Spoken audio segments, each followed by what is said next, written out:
Bienvenue sur Philosophie bouddhiste, l'espace où les enseignements anciens rencontrent les défis modernes.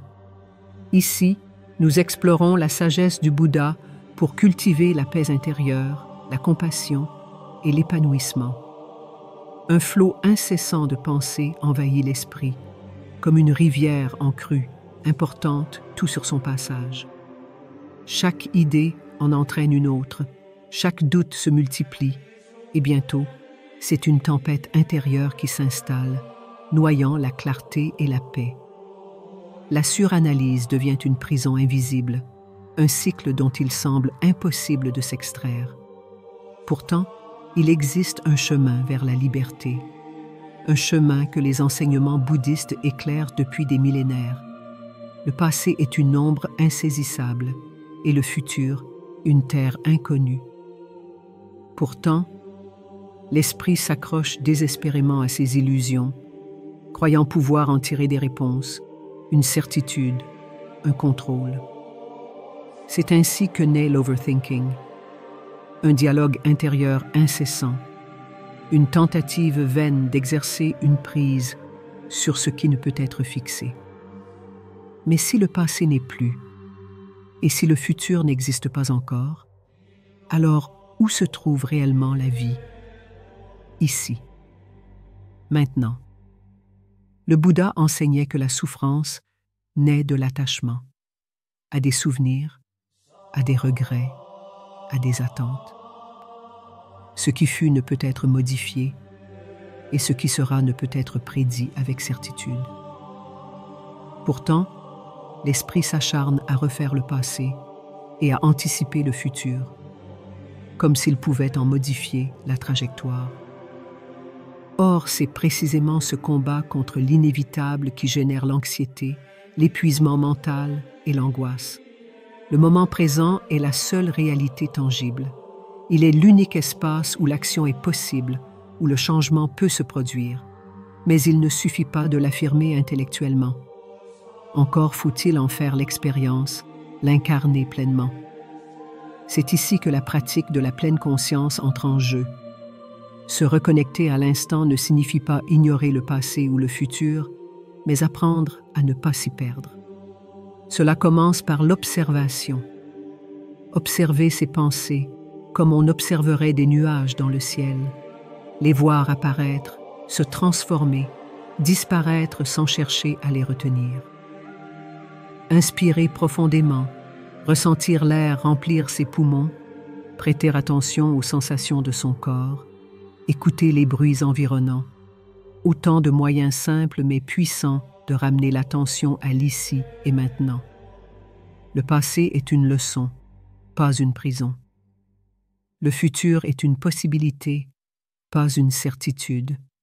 Vivre dans le présent, c'est s'offrir la seule liberté qui n'a jamais existé. Les pensées s'agitent comme des feuilles emportées par le vent. Certaines sont légères et fugaces, d'autres s'accrochent avec insistance, formant des spirales dont il semble impossible de s'extraire. Mais qu'est-ce qu'une pensée, au fond? Est-elle une vérité absolue, une réalité figée, ou bien n'est-elle qu'une construction passagère de l'esprit? Dans la tradition bouddhiste, il est dit que l'esprit est comme le ciel et que les pensées ne sont que des nuages le traversant. Elles apparaissent, se déplacent, puis disparaissent. Mais le ciel, lui, demeure. Le problème ne vient donc pas de la pensée elle-même, mais de l'identification que nous lui accordons. Lorsqu'une pensée surgit, nous avons tendance à la croire immédiatement, à nous y attacher, à la laisser nous définir. Pourtant, une pensée n'a de pouvoir que celui qu'on lui donne. Prenons l'exemple du doute. Lorsqu'une idée surgit, et si je n'étais pas assez compétent? Et si j'échouais? Il est tentant de s'y accrocher, d'y voir une vérité et d'en déduire 1000 scénarios catastrophiques. Mais si l'on observe cette pensée avec détachement, sans chercher à la combattre ni à la nourrir, elle finit par s'évanouir d'elle-même. La méditation joue ici un rôle fondamental. Elle n'a pas pour mais de supprimer les pensées, mais d'apprendre à les voir pour ce qu'elles sont, des phénomènes impermanents, dénués d'une substance réelle. Chaque pensée, aussi intense soit-elle, finit par passer. Ce qui reste, c'est l'espace entre elles, ce silence intérieur qui est la véritable nature de l'esprit. Apprendre à ne pas se laisser emporter par ses pensées, c'est s'offrir un espace de liberté inestimable. C'est choisir de ne pas être esclave de son mental, mais de l'observateur avec recul, avec bienveillance, sans crainte et sans rejet. L'overthinking est une souffrance auto-infligée. Plus l'on pense, plus l'on s'attarde sur chaque détail, plus l'on se piège soi-même dans une boucle infinie d'inquiétudes et d'hypothèses. Pourtant, la plupart des choses qui hantent notre esprit sont totalement hors de notre contrôle. Pourquoi nous accrochons-nous à ce que nous ne pouvons changer? Pourquoi nous infligeons-nous des souffrances inutiles en revisitant sans cesser les mêmes scénarios, en analysant jusqu'à l'épuisement ce qui a déjà eu lieu ou ce qui pourrait advenir? La réponse tient en un mot, l'illusion du contrôle. Le Bouddha enseignait que la souffrance naît de la résistance. Plus nous luttons contre ce qui est hors de notre portée, plus nous nous enfermons dans un cercle vicieux de frustration et d'anxiété. À l'inverse, l'acceptation est une clé puissante pour la libération intérieure. Accepter ne signifie pas abandonner ou se résigner. Cela signifie reconnaître ce qui est, sans chercher à le modifier par la seule force de nos pensées. Prenons l'exemple d'une rivière. Si l'on se débat contre le courant, on s'épuise, on boit la tasse, on perd toute force.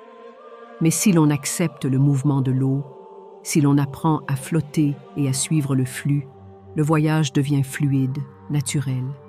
Il en va de même pour l'esprit. Lorsque nous cessons de vouloir contrôler ce qui ne peut l'être, nous découvrons un soulagement profond. Laisser aller ne signifie pas renoncer, mais rediriger son énergie vers ce qui est réellement en notre pouvoir. Notre réaction face aux événements, notre manière de percevoir le monde, notre capacité à trouver la paix au sein même du chaos. La liberté ne réside pas dans la maîtrise absolue du monde extérieur, mais dans la capacité à naviguer en paix à travers son impermanence. Le passé est une illusion, le futur une promesse incertaine. Ce que nous possédons, c'est l'instant présent et la manière dont nous choisissons de l'habiter. L'overthinking nous enchaîne à des préoccupations vaines, mais il est possible de s'en libérer en comprenant la nature éphémère des pensées, en lâchant prise sur ce que nous ne pouvons contrôler et en cultivant une présence consciencieuse. Si ces enseignements résonnent en vous, prenez un moment pour réfléchir à votre propre relation avec vos pensées. Et si vous souhaitez approfondir ces pratiques et explorer d'autres enseignements bouddhistes, abonnez-vous et rejoignez-nous dans ce voyage vers une plus grande paix intérieure. Les pensées sont comme un feu incontrôlé.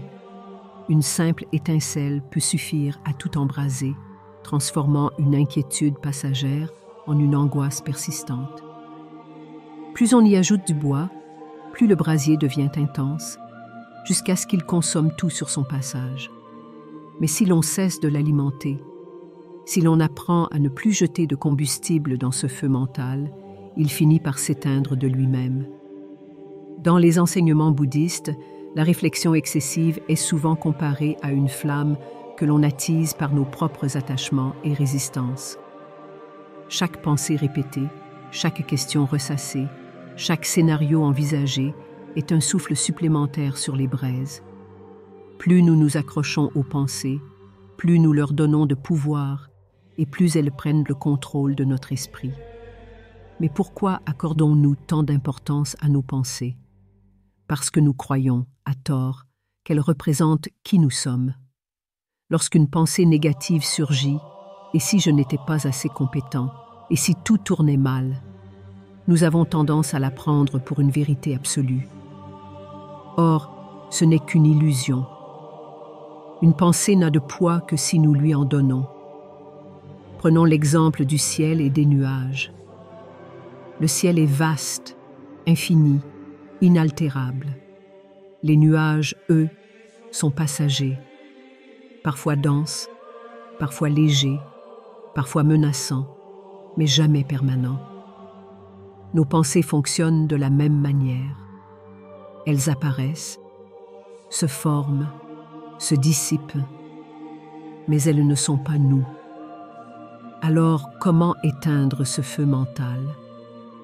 En pratiquant la simple observation. Lorsque nous cessons de nous identifier à nos pensées, lorsque nous les laissons passer sans chercher aux analyseurs ou au combat, elles perdent leur prise sur nous. Une méthode puissante consiste à nommer ses pensées sans s'y attacher. Au lieu de se laisser submerger par une vague d'inquiétude, on peut simplement observer. Ah, voici une pensée de peur. Voici une pensée de doute. Cette prise de conscience crée une distance entre soi et son mental, impliquant ainsi son pouvoir destructeur. L'esprit a tendance à errer, à s'accrocher à ce qui est familier, même si cela nous fait souffrir. Mais en lui offrant un espace d'apaisement, en lui montrant qu'il n'a pas besoin de tout analyser en permanence, nous l'aidons à retrouver son équilibre naturel. Le monde extérieur est un reflet de notre monde intérieur. Ce que nous ressentons, ce que nous pensons, ce que nous nourrissons mentalement finit par se manifester dans notre réalité. Ainsi, si l'esprit est constamment en état d'alerte, à anticiper le pire, à revivre le passé ou à imaginer 1000 futurs incertains, la vie elle-même devient une source permanente de stress et de souffrance. Mais inversement, si l'on apprend à cultiver la gratitude, si l'on porte son attention sur ce que l'on possède déjà plutôt que sur ce qui nous manque, un changement profond s'opère. L'anxiété recule, l'esprit s'apaise et la vie prend une autre couleur. Le Bouddha enseignait que l'esprit humain a tendance à se fixer sur le négatif. Une seule pensée inquiétante peut occuper tout l'espace mental, tandis que 1000 raisons d'être reconnaissante passent inaperçues. C'est une mécanique de survie héritée de notre passé évolutif, mais qui, aujourd'hui, nous piège plus qu'elle ne nous protège.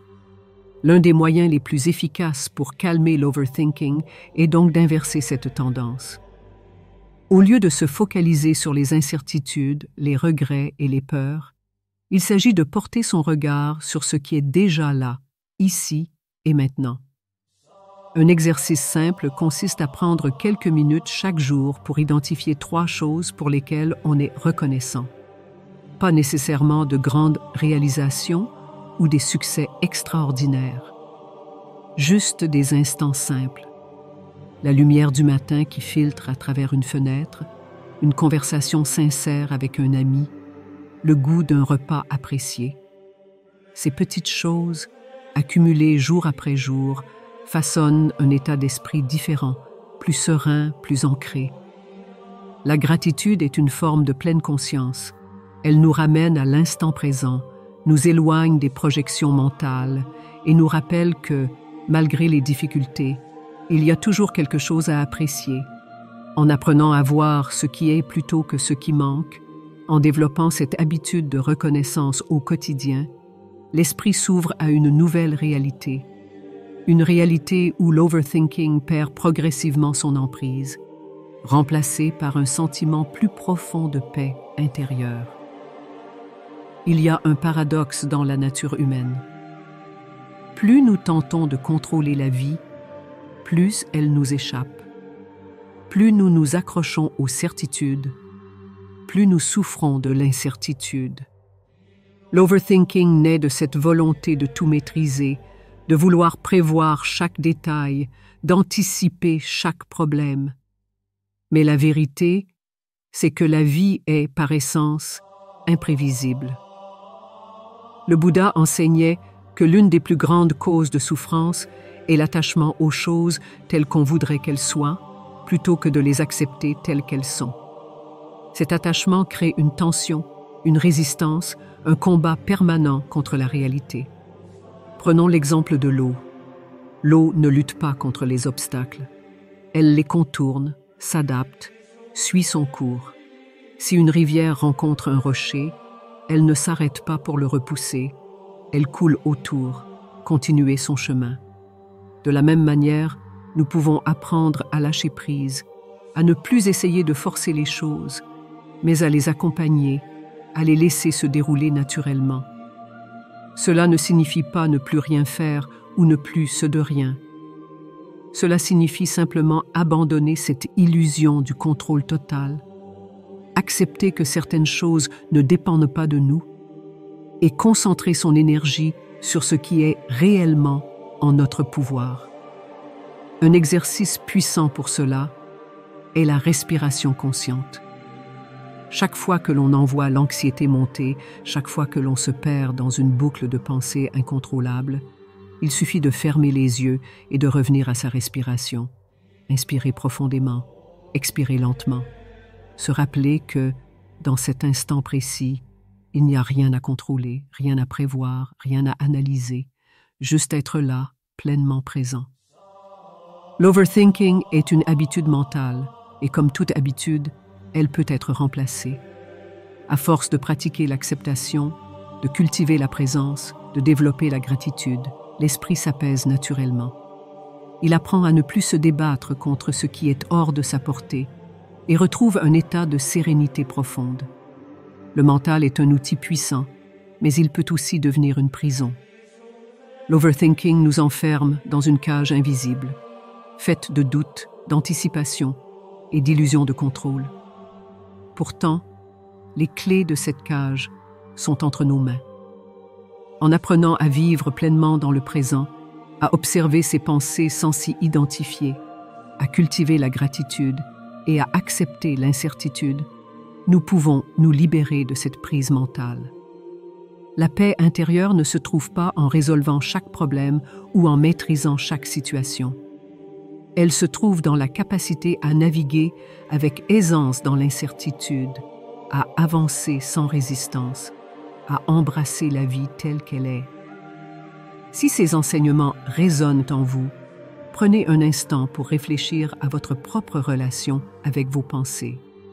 Et si vous souhaitez approfondir ces pratiques et explorer d'autres enseignements bouddhistes, abonnez-vous et rejoignez-nous dans ce voyage vers une plus grande paix intérieure.